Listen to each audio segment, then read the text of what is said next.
जय माता जी, जय सिया राम। सबको मेरी ओर से नवरात्रि की आज तीसरे दिन जय माता दी। आज माँ चंद्रघंटा की उपासना की जाती और आज गुरुवार है, इसलिए हम माँ लक्ष्मी जी का स्तोत्र लेके आए हैं, श्री लक्ष्मी स्तोत्रम, जिसे रोज पढ़ने से आपके घर में कभी भी लक्ष्मी की कमी नहीं होगी, हमेशा बरकत रहेगी।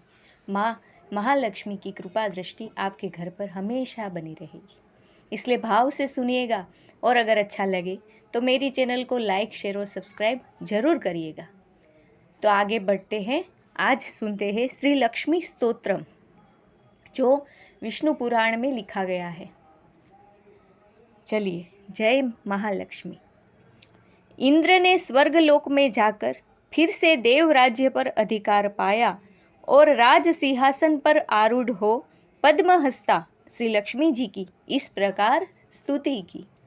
इंद्र बोले, संपूर्ण लोकों की जननी, विकसित कमल के सदृश नेत्रों वाली, भगवान विष्णु के वक्षस्थल में विराजमान कमलोद्भवा श्री लक्ष्मी देवी को मैं नमस्कार करता हूँ। कमल ही जिनका निवास स्थान है, कमल ही जिनके कर कमलों में सुशोभित है तथा कमल दल के समान ही जिनके नेत्र है, उन कमलमुखी कमलनाभ प्रिया श्री कमला देवी की मैं वंदना करता हूँ। हे देवी, तुम सिद्धि हो, स्वधा हो, स्वाहा हो, सुधा हो और त्रिलोकी को पवित्र करने वाली हो तथा तुम ही संध्या, रात्रि, प्रभा, विभूति, मेघा, श्रद्धा और सरस्वती हो। हे शोभने, यज्ञ विद्या यानी कर्मकांड, महाविद्या यानी उपासना और गुह्य विद्या यानी इंद्रजाल तुम ही हो तथा हे देवी, तुम ही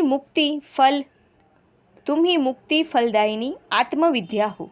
हे देवी, आन्विशिका यानी तर्क विद्या, वेदत्रयी, वार्ता, शिल्प, वाणिज्यादि और दंड नीति यानी राजनीति भी तुम ही हो। तुम ही ने अपने शांत और उग्र रूपों से इस समस्त संसार को व्याप्त कर रखा है। हे देवी, तुम्हारे बिना और ऐसी कौन स्त्री है जो देव भगवान गदाधर के योगी जन चिंतित सर्व यज्ञमय शरीर का आश्रय पा सके। हे देवी, तुम्हारे छोड़ देने पर संपूर्ण त्रिलोकी नष्ट प्राय हो गई थी, अब तुम्ही ने उसे पुनः जीवन दान दिया है। हे महाभागी, स्त्री, पुत्र, गृह, धन, धान्य तथा सुहृद, ये सब सदा आप ही के दृष्टिपात से मनुष्यों को मिलते हैं। हे देवी, तुम्हारी कृपा दृष्टि के पात्र पुरुषों के लिए शारीरिक आरोग्य, ऐश्वर्य, शत्रु पक्ष का नाश और सुख आदि कुछ भी दुर्लभ नहीं है। तुम संपूर्ण लोकों की माता हो और देव भगवान हरि पिता है। हे माता, तुमसे और श्री विष्णु भगवान से यह सकल चराचर जगत व्याप्त है। हे सर्व पावनी मातेश्वरी, हमारे कोश यानी खजाना, गोष्ठ यानी पशुशाला, गृह भोग सामग्री, शरीर और स्त्री आदि को आप कभी न त्यागे, अर्थात इनमें भरपूर रहे। अयि विष्णु वक्षः स्थल निवासिनी, हमारे पुत्र, सुहृद, पशु और भूषण आदि को आप कभी ना छोड़े।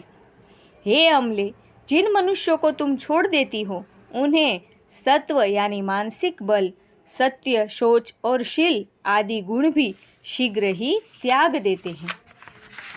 तुम्हारी कृपा दृष्टि होने पर तो गुणहीन पुरुष भी शीघ्र ही शील आदि संपूर्ण गुण और कुलीनता तथा ऐश्वर्य आदि से संपन्न हो जाते। हे देवी, जिस पर तुम्हारी कृपा दृष्टि है वही प्रशंसनीय है, वही गुणी है, वही धन्य भाग्य है, वही कुलीन और बुद्धिमान है तथा वही शूरवीर और पराक्रमी है। हे विष्णु प्रिय, हे जगत जननी, तुम जिससे विमुख हो उसके तो शील आदि सभी गुण तुरंत अवगुण रूप हो जाते हैं। हे देवी, तुम्हारे गुणों का वर्णन करने में तो श्री ब्रह्मा जी की रचना भी समर्थ नहीं है, फिर मैं क्या कर सकती हूँ। अतः हे कमल नयने, अब मुझ पर प्रसन्न हो और मुझे कभी ना छोड़ो। श्री पराशर जी बोले कि हे द्विज, इस प्रकार सम्यक स्तुति किए जाने पर सर्वभूत स्थिता श्री लक्ष्मी जी सब देवताओं के सुनते हुए इंद्र से इस प्रकार बोली। माँ लक्ष्मी बोली, श्री लक्ष्मी जी बोली कि हे देवेश्वर इंद्र, मैं तुम्हारे इस स्तोत्र से अति प्रसन्न हूँ। तुमको जो अभिष्ट हो वही वर मांग लो, मैं तुम्हें वर देने के लिए ही यहाँ आई हूँ। इंद्र बोले कि हे देवी, यदि आप वर देना चाहती है और मैं भी यदि वर पाने के योग्य हूँ, तो मुझको पहला वर तो यही दीजिए कि आप इस त्रिलोकी का कभी भी त्याग ना करें। और हे समुद्र संभवे, दूसरा वर मुझे यह दीजिए कि जो कोई आपकी इस स्तोत्र से स्तुति करे उसे भी आप कभी न त्यागे। श्री लक्ष्मी जी बोली कि हे देव श्रेष्ठ इंद्र, मैं अब इस त्रिलोकी को कभी न छोड़ूंगी। तुम्हारे स्तोत्र से प्रसन्न होकर मैं तुम्हें यह वर देती हूँ। इति श्री विष्णु महापुराणे श्री लक्ष्मी स्तोत्रम संपूर्णम।